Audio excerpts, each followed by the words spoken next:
दोस्तों, तारीख थी 14 अगस्त 1947। आज से तकरीबन 73 साल पहले चारों तरफ गहमा गहमी का माहौल था। एक तरफ लोगों के अंदर आजादी को लेकर उत्साह बढ़ता जा रहा था, मगर दूसरी तरफ अखंड भारत दो हिस्सों में बंटने की तैयारी पर था। समय रात के करीब 9 बज रहे थे। बिजली की गड़गड़ाहट के साथ दिल्ली की सड़कों पर जबरदस्त बारिश हो रही थी। अलग अलग जगह से आकर लोग रायसीना हिल्स पर इकट्ठे हो रहे थे। कुछ ही देर में लाखों की तादाद में लोग इकट्ठे हो चुके थे। रात के करीब 10 बजे जवाहरलाल नेहरू, सरदार वल्लभ भाई पटेल और राजेंद्र प्रसाद और माउंटबेटन वॉइसराय हाउस पहुंचे। अब कुछ ही समय बचा था भारत को आजाद होने में। कुछ लोगों के चेहरे पर मायूसी थी तो कुछ लोगों में उत्साह। और यहाँ पर जवाहरलाल नेहरू अपनी स्पीच शुरू करते हैं। उनके भाषण की शुरुआत इन 2 लाइनों से शुरू होती है। At the stroke of the midnight hours when the world sleep, India will be awake to life and freedom. कुछ ही देर बाद वह घड़ी आ ही गई जब भारत ने आजादी की सांसें ली। रात 12 बजे शंखनाद से हमारे देश की आजादी का आरंभ हुआ था, जिस समय ग्राउंड पर खड़े लोग महात्मा गांधी के नाम के नारे लगाए जा रहे थे। और जो लोग अपने घरों में ये भाषण और सब कुछ रेडियो पर सुन रहे थे, उनकी भी खुशी का कोई ठिकाना नहीं था, क्योंकि उस समय भारत एक आजाद परिंदा हो गया था, जिसका हमने करीब 200 सालों से इंतजार किया था। 14 अगस्त सन 1947 में रात भर बारिश के बाद सुबह आसमान बिल्कुल साफ था। जब सुबह 8:30 बजे पंडित नेहरू और उनके कैबिनेट ने शपथ ली, और जिसके बाद ब्रिटिशर्स का झंडा हटाकर आजाद हिंद का झंडा लहराया गया, जिसे देख सभी की छाती चौड़ी हो गई थी, क्योंकि अब हमें वो झंडा दिखने लगा था जिसे हम बरसों से देखना चाहते थे। जब राजधानी दिल्ली में आजादी का जश्न मनाया जा रहा था, उस वक्त महात्मा गांधी दिल्ली से हजारों किमी दूर पश्चिमी बंगाल के नोआखली में थे और राज्य में शांति कायम करने का प्रयास कर रहे थे। जानकार बताते हैं कि पंडित नेहरू के ऐतिहासिक भाषण को पूरे देश ने सुना था, मगर गांधी जी नहीं सुन पाए थे।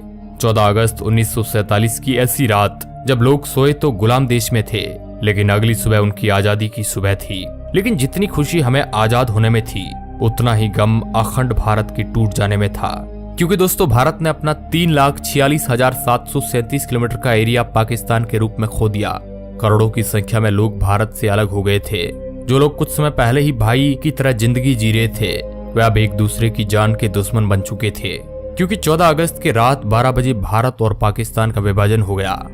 भारत 2 हिस्सों में बंट गया, जिसमें एक हिस्सा पाकिस्तान और दूसरा हिस्सा हिंदुस्तान के नाम हो गया था, जिस वजह से कई सारे दंगे हुए।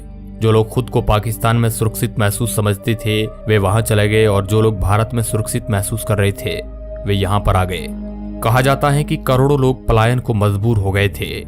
इन दंगों में हजारों लोग मौत के घाट उतर गए थे। ये उस समय दुनिया का संभवतः सबसे बड़ा विस्थापन था, और ये सारा खेल अंग्रेजी हुकूमत का ही था, जिसने डिवाइड एंड रूल का खेल पहले से ही खेल रखा था, जहां पर उन्होंने हिंदुस्तान के अंदर हिंदू और मुस्लिम के बीज भर दिए थे। वरना आजादी के पहले तक हम सभी भाइयों की तरह साथ में जी रहे थे।